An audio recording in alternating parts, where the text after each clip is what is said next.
రాష్ట్ర రాజకీయాల్లో సుదీర్ఘ అనుభవం ఉన్న ఈటెల రాజేందర్ కేంద్ర మంత్రి బండి సంజయ్ ట్రాప్లో పడిపోయారా?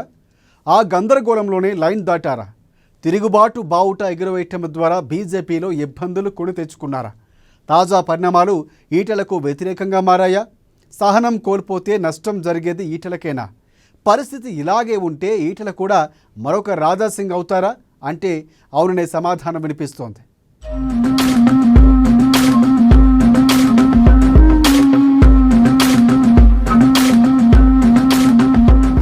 రాజకీయాల్లో ఎంత సీనియర్ నేత అయినా అప్పుడప్పుడు కొన్ని వ్యాఖ్యలు చేయడం ద్వారా లేని వివాదాలు కొని తెచ్చుకుంటారు. ఇప్పుడు ఎంపీ ఈటెల రాజేందర్ది కూడా అదే పరిస్థితి. ఒక దశలో బీజేపీ రాష్ట్ర అధ్యక్ష పదవి రేసులో ముందున్నారు. కానీ అనూహ్య పరిణామాల నేపథ్యంలో ఆయనకు స్టేట్ బీజేపీ చీఫ్ పదవి మిస్ అయింది. ఆ ఫ్రస్ట్రేషన్ లో ఈటెల్లో కనిపిస్తుందన్న వాదన కూడా వినిపిస్తోంది. ఇటీవల ఈటెల కొంత పరుషంగా మాట్లాడటమే అందుకు నిదర్శనంగా చెప్పవచ్చు.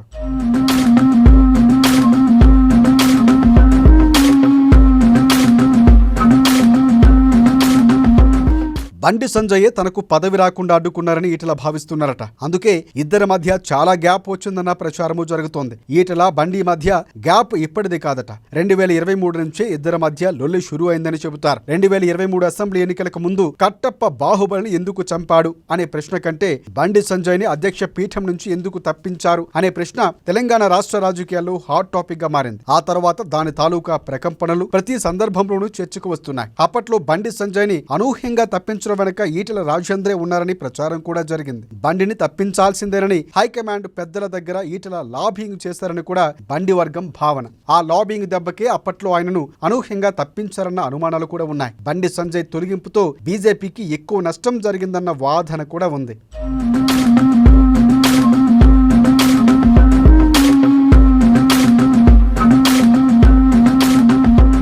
బండి సంజయ్ రాష్ట్ర అధ్యక్షుడిగా ఉంటే బీజేపీకి మరింత మంచి స్కోరు లభించే అవకాశం సాధించేదని కూడా ఆ పార్టీ శ్రేణులు భావన. ఎందుకంటే బండి సంజయ్ రాష్ట్ర అధ్యక్షుడిగా ఉన్నప్పుడు ఆయన ప్రజా సంగ్రామ యాత్ర పార్టీకి మంచి ఊపునిచ్చింది. హిందుత్వవాదులు, బీజేపీ, ఆర్ఎస్ఎస్ కార్యకర్తలు, సానుభూతి పరులు, బీజేపీ ఓటర్లలో ఆయనకు బలమైన పట్టు ఉంది. కేసీఆర్ వ్యతిరేక పోరాటంలో ఆయన ముందున్నారు. అయితే ఈటెల ప్రచారం బీజేపీ అధిష్టానం వ్యూహంలో భాగంగా బండి సంజయ్ రాష్ట్ర అధ్యక్ష పదవిని కోల్పోయారు. ఒక్క మాటలో చెప్పాలంటే సంజయ్ పదవి కోల్పోవడానికి ఈటెల రాజేందర్ అధిష్టానం చెవిలో గూడు కట్టుకుని పోరు సెలపడం వల్లేనన్న వాదన కూడా వినిపించింది. ఈ మార్పు కాంగ్రెస్ పార్టీకి లాభించగా బీజేపీకి భారీ నష్టం చేకూర్చింది.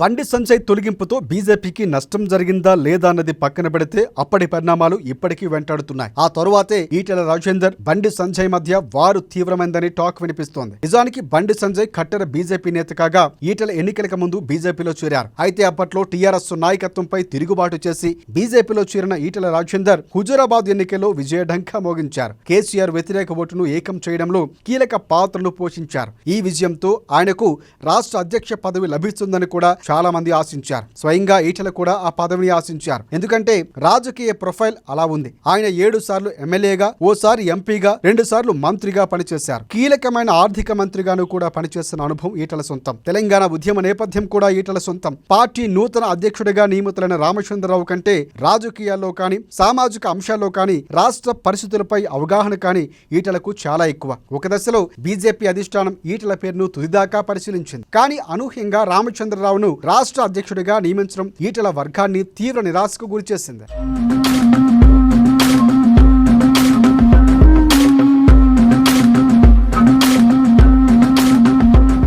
రామచంద్రరావుకు రాష్ట్ర అధ్యక్ష పదవి లభించడంలో బండి సంజయ్ చక్రం తిప్పారు. తనను అధ్యక్ష పదవి నుంచి తప్పించేందుకు ఈటెల చేసిన పోరాటాన్ని గుర్తుపెట్టుకుని Bandi Sanjay tit for tat ఇచ్చారని చెబుతున్నారు. ఎట్టి పరిస్థితుల్లో ఈటెలకు పార్టీ అధ్యక్ష పదవి దక్కకూడదన్న లక్ష్యంతో పనిచేసిన బండి సంజయ్ ఆ విషయంలో పాస్ అయ్యారు. దీంతో ఈటెలకు చేతిదాకా వచ్చిన అధ్యక్ష పదవి దక్కకుండా పోయింది. స్టేట్ బీజేపీ చీఫ్ నియామకం తర్వాత కరీంనగర్ జిల్లాలోని అగ్రనేతలిద్దరి మధ్య విభేదాలు తీవ్ర స్థాయికి చేరాయి. తారాస్థాయికే చేరాయని చెప్పాలి. ఈ నేపథ్యంలోనే హుజూరాబాద్ నియోజకవర్గ రాజకీయాలు తీవ్ర స్థాయిలో వేడెక్కాయి. తమను కొంతమంది బీజేపీ నేతలు వేధిస్తున్నారని, పార్టీలో తగిన గుర్తింపు లేకుండా పోతుందంటూ కొంతమంది కార్యకర్తలు షామీర్పేటలోని ఈటెల నివాసానికి వచ్చారు. ఈ సందర్భంగా ఈటెల చేసిన ప్రసంగం చర్చనీయాంశంగా మారింది.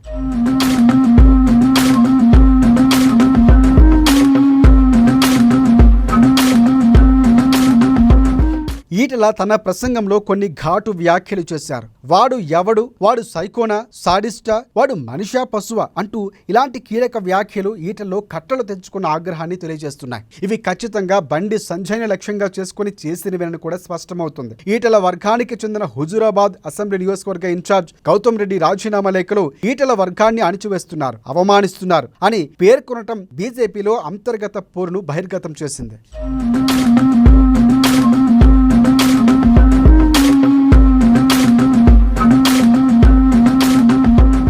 మరోవైపు ఈటెలకు భిన్నంగా బండి సంజయ్ స్పందించారు. బీజేపీలో గ్రూపులు ఉండవని, మోదీ గ్రూప్ మాత్రమే ఉంటుందని తన వీడియోలో స్పష్టం చేశారు. ఈటెల వర్గం తన వ్యక్తిగత ఆధిపత్యాన్ని నిరూపించుకోవడానికి ప్రయత్నిస్తుందని, పార్టీ క్రమశిక్షణను ఉల్లంఘిస్తుందని కూడా బండి సంజయ్ పరోక్షంగా విమర్శించారు. బండి సంజయ్ కరీంనగర్ లో సైకిల్ పంపిణీ కార్యక్రమానికి పోటీగా ఈటెల షామీర్పేటలో తన మద్దతుదారులతో సమావేశం నిర్వహించడం, ఈటెల మద్దతుదారులు మాకు మోదీ కాదు ఈటెలే ముఖ్యమని బహిరంగంగా నినాదాలు చేయటం పరిస్థితి తీవ్రతను సూచిస్తుంది.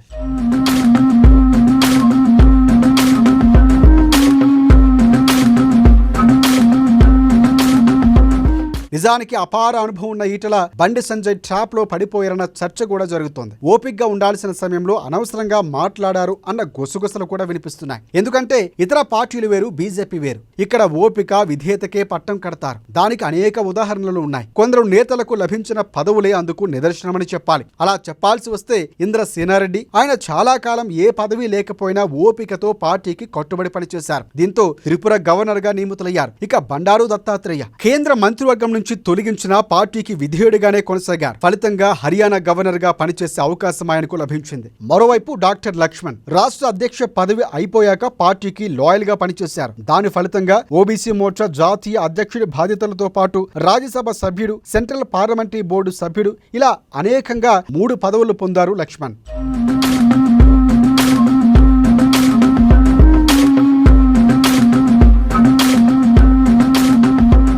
అటు మల్కాజ్గిరి సీటును ఈటెల రాజేందర్ కు త్యాగం చేసి ఏ అభ్యంతరం చెప్పకుండా పార్టీ కోసం పనిచేశారు రామచంద్రరావు. ఇప్పుడు ఏకంగా ఆయన రాష్ట్ర బీజేపీకి అధ్యక్షుడయ్యారు. ఉన్న ఫలంగా రాష్ట్ర అధ్యక్ష పదవి నుంచి తప్పించిన పార్టీ లైన్లోనే పనిచేయడం వల్లే బండి సంజయ్ జాతీయ ప్రధాన కార్యదర్శి అయ్యారు. తర్వాత ఎన్నికల్లో గెలుపుతో కేంద్ర మంత్రి పదవి కూడా ఆయనకు వరించింది. ఈ ఉదాహరణలు పరిశీలిస్తే బీజేపీ అంతర్గత క్రమశిక్షణను, అధిష్టానం నిర్ణయాలు గౌరవించే వారికి ప్రాధాన్యత ఇస్తుందని అర్థం చేసుకోవచ్చు. ఈటెల ఓపిక ప్రదర్శించలేక బహిరంగ తిరుగుబాటుకు దిగడం ద్వారా లేని కష్టాలు కొని తెచ్చుకుంటున్నారన్న చర్చ కూడా జరుగుతోంది. ఇలాంటి వ్యాఖ్యలు బీజేపీలో ఎప్పటికీ ఆమోదయోగ్యం కాదన్న వాదన కూడా వినిపిస్తోంది.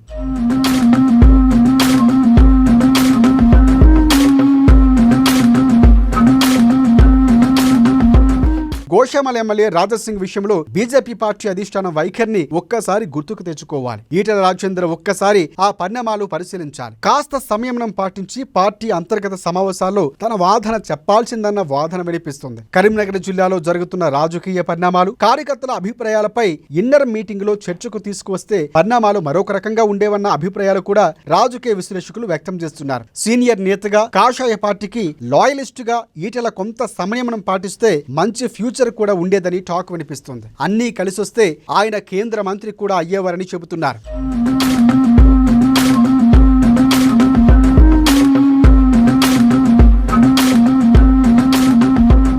ఒక్కటి మాత్రం నిజం, తన వ్యాఖ్యలతో ఈటెల లైన్ మాత్రం దాటేశారు. బండికి కౌంటర్ ఇచ్చే క్రమంలో హైకమాండ్ దగ్గర ఉన్న మార్కులు కోల్పోయారు. బీజేపీలో ఓపికగా ఉంటే తనకు మంచి ప్లాట్ఫామ్ దక్కే సమయంలో ఇలాంటి వ్యాఖ్యలు చేసి ఉండాల్సింది కాదని రాజకీయ విశ్లేషకులు కూడా సూచిస్తున్నారు. ఎందుకంటే ఈటెల తిరుగుబాటుకు బీజేపీ తల వంచే అవకాశం లేదు. అలా చేస్తే పార్టీ క్రమశిక్షణ దెబ్బతింటుంది. ఈటెల తన ప్రచారం ద్వారా బండి సంజయ్ ను రాష్ట్ర అధ్యక్ష పదవి నుంచి తొలగించినా తాను మాత్రం అధ్యక్షుడు కాలేకపోయారు. ఇవన్నీ గమనించి ఈటెల జాగ్రత్త పడాల్సిందని కూడా చెబుతున్నారు.